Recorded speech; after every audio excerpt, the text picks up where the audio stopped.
नमस्कार दोस्तों, स्वागत है आपका मिशन यूपीएससी में। फैक्ट फॉर प्रीलिम्स में आज हम 20 जून के करंट अफेयर डिस्कस करेंगे, जो प्रीलिम्स के हिसाब से तो इंपॉर्टेंट होंगे और डिफरेंट एग्जाम्स के हिसाब से भी इंपॉर्टेंट होंगे। तो चलिए दोस्तों शुरू करते हैं। जो फर्स्ट है हमारा सत्यभामा पोर्टल। ये एक्चुअली एक पोर्टल बनाया गया है जो कि माइंस के लिए और मिनरल्स की जो माइनिंग होती है उनके लिए लॉन्च करा गया है। यह पोर्टल आत्मनिर्भर भारत के अंतर्गत करा गया है। किसके द्वारा करा गया है? Ministry of mines and coals के द्वारा करा गया है। इसका एम क्या है? क्योंकि हमें जो माइनिंग सेक्टर है उसको स्ट्रांग बनाना है, जिससे हमको बाहर के देशों से इंपोर्ट ना करना पड़े। तो इसका एम क्या है कि ये एनकरेज करेगा रिसर्च और साइंटिस्ट को, जिससे हम क्वालिटेटिव एंड इनोवेटिव रिसर्च कर सकें और डेवलपमेंट वर्क कर सकें माइनिंग के सेक्टर में और मिनरल के सेक्टर में। क्योंकि जो हमारा एक्सपोर्ट है, जो हम इंपोर्ट करते हैं बाहर के देशों से, उससे हमारा जो फिस्कल डेफिसिट है वो बहुत बढ़ता है। तो हमें अपने ही भारत के अंदर ही हमें ऐसी चीजें डेवलप करनी पड़ेंगी जिससे हमें कम से कम इंपोर्ट करना पड़े। तो बेनिफिट क्या होंगे? इससे इफेक्टिवनेस इंक्रीज होगा, एफिशिएंसी इंक्रीज होगी वेरियस स्कीम्स की जो गवर्नमेंट के चल रहे हैं इस सेक्टर के अंदर। क्योंकि हमें आत्मनिर्भर बनाना है देश को, कि हम अपना चीज बनाएं और उसको ही हम आगे की तरफ सप्लाई करें। सेकंड क्या होगा? अगर ये पोर्टल लॉन्च होगा तो ऑप्टिमम यूटिलाइजेशन हो सकेगा, क्योंकि जो गवर्नमेंट फंड अलॉट करती है, कभी कभी इस बात में भी शंका होती है कि वो फंड अच्छे से नीचे पहुंच पाता है या नहीं पहुंच पाता है, और research and development based projects पे भी इसमें अच्छे से काम हो पाएगा। इसमें जो रिसर्चर होंगे वो अपनी रिपोर्ट सौंपेंगे गवर्नमेंट को इलेक्ट्रॉनिक फॉर्मेट में, मतलब मेल के द्वारा, मतलब ऑनलाइन फॉर्म में ये लोग अपनी रिपोर्ट सौंपेंगे। और इससे एनकरेज होंगे रिसर्चर और साइंटिस्ट, जिससे वो माइनिंग सेक्टर और मिनरल सेक्टर में ज्यादा से ज्यादा काम करेंगे। दोस्तों कौन सा पोर्टल है? सत्यभामा पोर्टल दोस्तों।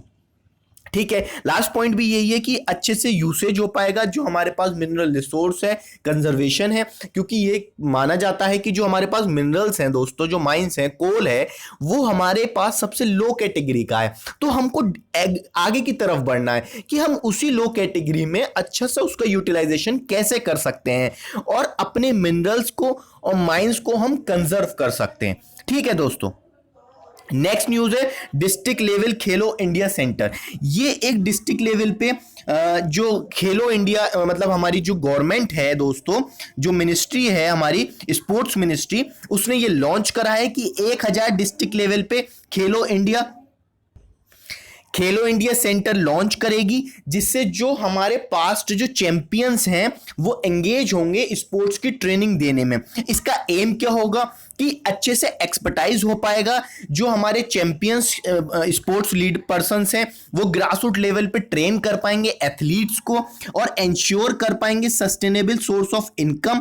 क्योंकि जो स्पोर्ट्स है हमारा, जैसे हम ओलंपिक में अच्छे से परफॉर्म नहीं कर पाते, तो हमें उस लेवल के कैटेगरी तक हमें अपने स्पोर्ट्समैन को पहुंचाना है, जिससे हम ओलंपिक्स और डिफरेंट स्पोर्ट्स में अच्छे से परफॉर्म कर पाए डिफरेंट कंट्रीज में। दोस्तों सेकंड क्या है? स्पोर्ट्स सुपर पावर बनेगा इंडिया, क्योंकि स्पोर्ट्स से हमारी जो पॉलिटिकल सिस्टम है वो भी डेवलप्ड होता है दूसरे देश से, और इंटरनेशनल पॉलिटिक्स भी डिपेंड होती है दूसरे देश से। हम इंश्योर कर पाएंगे नेशनल लेवल जो स्पोर्ट्स पर्सन होगा उसकी डिग्निटी और फाइनेंशियल स्टेबिलिटी, क्योंकि वो डिफरेंट सेक्टर में खेलेंगे तो उनको इनकम सपोर्ट मिलेगा। जो सेंटर होंगे वो रन करे जाएंगे जो पास्ट चैंपियंस होंगे, जिन्होंने मेडल्स जीते हैं, बहुत सारे गोल्ड मेडल्स जीते हैं, डिफरेंट सेक्टर्स में अच्छा काम किया है डिफरेंट स्पोर्ट्स में, और कोचेस होंगे एक्सपीरियंस कोचेस। शॉर्टलिस्टिंग मैकेनिज्म क्या होगा दोस्तों? आइडेंटिफाई करे जाएंगे पास्ट चैंपियंस जो एलिजिबल होंगे एकेडमी का काम करने के लिए, और कोच होंगे खेलो इंडिया सेंटर के अंदर। कैटेगरीज कौन कौन सी हैं ये याद रखिएगा। फर्स्ट कैटेगरी में एनएसएफ नेशनल स्पोर्ट्स फेडरेशन में जो इंटरनेशनल कंपटीशन में गया होगा वो इसमें पार्ट ले सकता है। सेकंड, जो मेडल विनर्स है सीनियर नेशनल चैंपियनशिप में कंडक्टेड बाय एनएसएफ, और मेडल विनर खेलो इंडिया गेम्स में जो है वो इस एकेडमी को चला सकते हैं। थर्ड, जो पास्ट चैंपियंस होंगे वो national all India university games में मेडल जीतने चाहिए। फोर्थ कैटेगरी क्या है? जो स्टेट लेवल पे सीनियर नेशनल चैंपियंस होंगे वो रिकॉग्नाइज जो करी गई थी नेशनल स्पोर्ट्स फेडरेशन के द्वारा, उसमें वो मेडल लाए हों दोस्तों। ठीक है, और जो एक्सेप्शन केस हैं जम्मू एंड कश्मीर, अंडमान निकोबार, लद्दाख, इनके कोचेस को ज्यादा प्रेफरेंस दी जाएगी दोस्तों, क्योंकि जब रूरल एरिया से या ऐसे एरिया से जहां स्टेबिलिटी नहीं है वहां के लोग स्पोर्ट्स खेलेंगे, तो जो जहां स्टेबिलिटी है वो लोग खुद आगे की तरफ बढ़ेंगे। ठीक है दोस्तों, जो स्पोर्ट्स अथॉरिटी ऑफ इंडिया है दोस्तों, ठीक है, जो स्पोर्ट्स अथॉरिटी ऑफ इंडिया है वो एक ऑप्शन देगी कन्वर्ट करने का सेंटर्स को केआईसी में, और रिक्रूट करेगी पास्ट चैंपियन को, और फाइनेंशियल ग्रांट भी देगी इस स्कीम के अंतर्गत। कौन कौन सी स्पोर्ट्स में एक्सीलेंस होनी चाहिए? Archery, athletes, boxing, badminton, cycling, fencing, hockey, judo, row, shooting, swimming, table tennis, weight lifting, wrestling, football and traditional sports. तो आपको यह याद रखने की जरूरत नहीं है, बस एक ओवरव्यू होना चाहिए डिस्ट्रिक्ट लेवल खेलो इंडिया सेंटर्स क्या है दोस्तों। नेक्स्ट न्यूज है रेपो रेट से। रेपो रेट पे गवर्नमेंट बहुत अच्छे से मॉनिटर कर रही है। तो रेपो रेट क्या होता है? देखो दोस्तों, रेपो रेट होता है जिससे बैंक्स जो होते हैं आरबीआई से लोन लेते हैं, ठीक है, उसे रेपो रेट कहते हैं।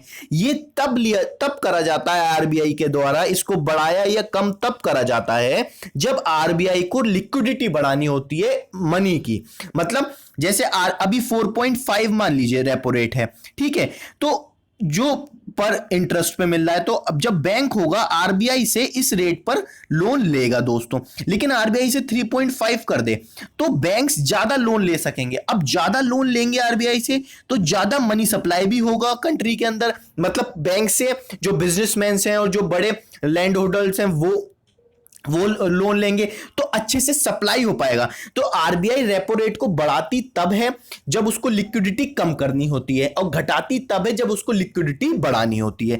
इसका ही अपोजिट होता है रिवर्स रेपो रेट, जिसमें कमर्शियल बैंक से आरबीआई लोन लेती है, तो इससे लिक्विडिटी डिक्रीज हो जाती है मार्केट की, क्योंकि आरबीआई पे पैसा चला जाता है। आप सिंपल वे में याद रखिएगा, जब जब पैसा आरबीआई पे जाएगा तब लिक्विडिटी डिक्रीज होगी मनी की। ठीक है दोस्तों, तो गवर्नमेंट इसको अच्छे से मॉनिटर कर रही है, क्योंकि गवर्नमेंट जानती है कि जो बैंक्स हैं वही वेल्थ क्रिएटर हैं, वहीं से पैसा जाएगा लोन के थ्रू और इन्वेस्टमेंट होगा डिफरेंट सेक्टर्स में, और एम्प्लॉयमेंट जनरेट की जो अपॉर्चुनिटी है वो भी बैंक्स ही अच्छे से निर्धारित कर पाएंगे दोस्तों। इससे अगर लोन अच्छे से दे पाएंगे तो सोशल इकोनॉमिक डेवलपमेंट होगा कंट्री का दोस्तों। जैसा कि आप सब लोग जानते होंगे, कोविड-19 की वजह से जो फाइटिंग हो रही है, हमारी जो डिप्रेशन हो गया है इकोनॉमी के अंदर, उसके चक्कर में जो फाइट लड़ी जा रही है इकोनॉमी को आगे बढ़ाने की, इस वजह से गवर्नमेंट इस पर मॉनिटर कर रही है। सेकंड चीज क्या है, गवर्नमेंट क्लोजली मॉनिटर कर रही है बैंक्स को, जिससे जो गवर्नमेंट ने जो अभी अनाउंसमेंट करा था अपना बजट का 20 लाख करोड़ का, उसका जो पर्कुलेशन है, उसका जो मतलब जो उनको देनी है राशि, वो अच्छे से पहुंच पा रही है या नहीं पहुंच पा रही है। ठीक है, रेपो रेट कट्स, जो रेपो रेट भी अभी आरबीआई ने कट किया था पिछले कोविड-19 के टाइम पर, तो वो भी अच्छे से बैंक उस पर उसी रेपो रेट को ध्यान में रखते हुए लोन दे रहे हैं या नहीं दे रहे हैं दोस्तों।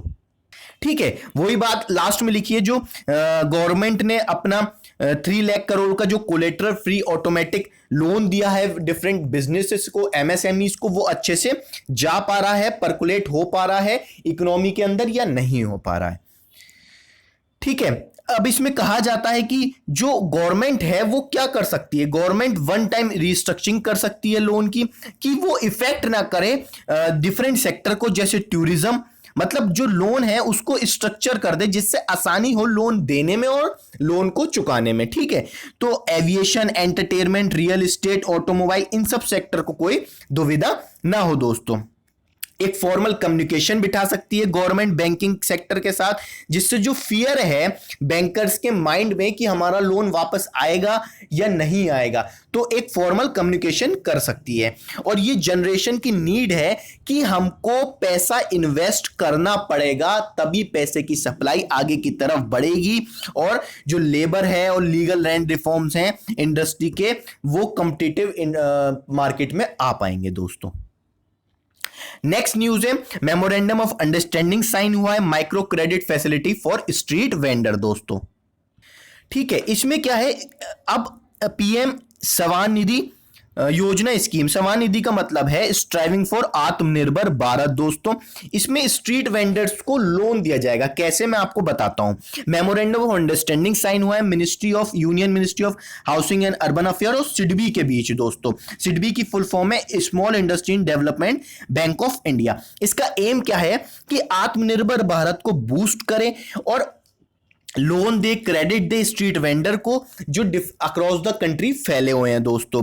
तो इस स्कीम के अंदर क्या होगा, ministry of housing and urban affairs financial support देगी 50 लाख से ज्यादा स्ट्रीट वेंडर को जो पूरी कंट्री में फैले हुए हैं, और लोन दिया जाएगा 10,000 तक का, जो एक साल के अंदर उनको रिपेमेंट करना पड़ेगा। और इसमें आपको कोई पेनल्टी नहीं होगी अगर आप अर्ली रिपेमेंट करते हैं दोस्त लोन का। तो ठीक है, जो रिपेमेंट है लोन का वो मंथली इंस्टॉलमेंट में भी अवेलेबल होगा वेंडर्स के लिए, और इंटरेस्ट जो होगा वो 7% होगा। ठीक है, और credit back on quarterly basis to the account of beneficiary as interest subsidy.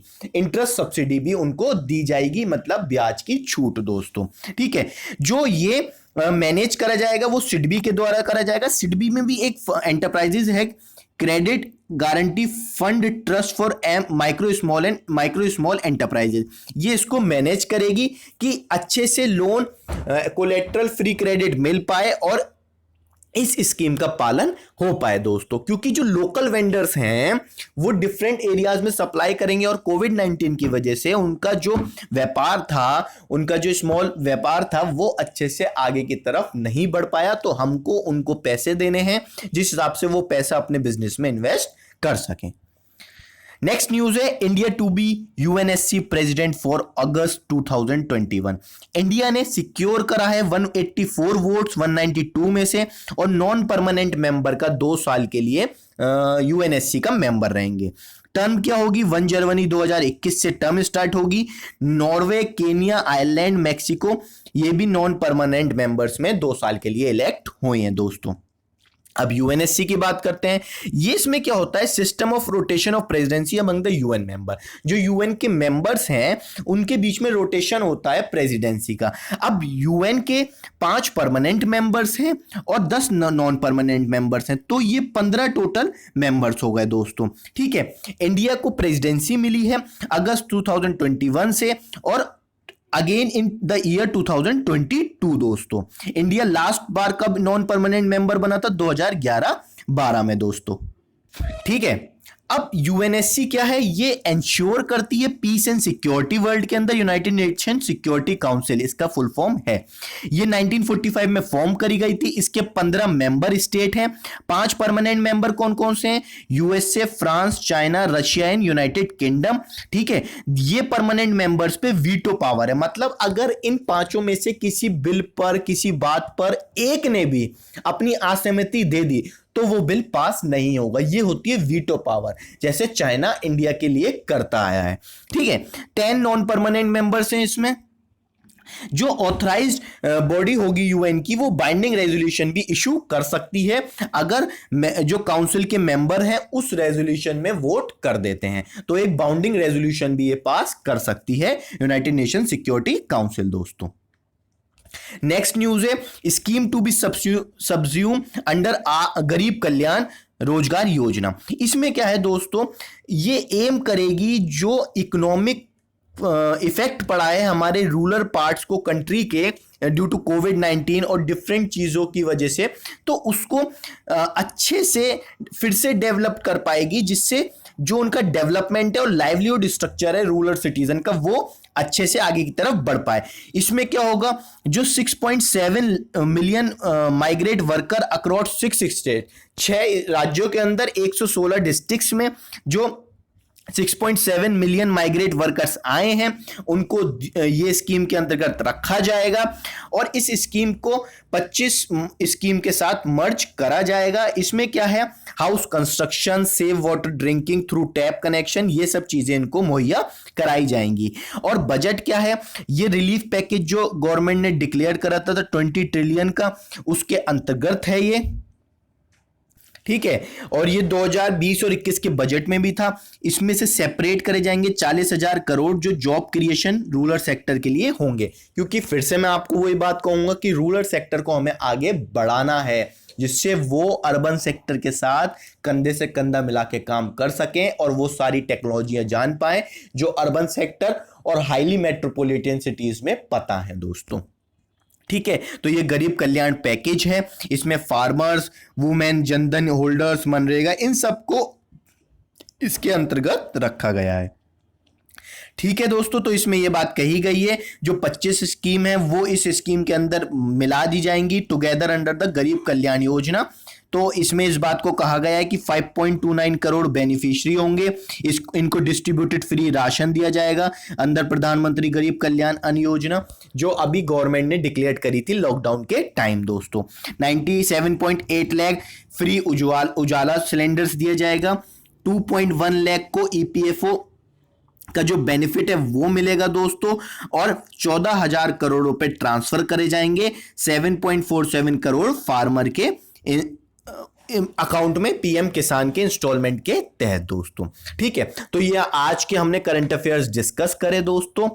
इसकी पीडीएफ आपको टेलीग्राम चैनल से मिल जाएगी, जिसका लिंक डिस्क्रिप्शन बॉक्स में दे रखा है दोस्तों। ठीक है दोस्तों, मैं इस लेक्चर को यहीं पे कंक्लूड करता हूं। Thank you everyone.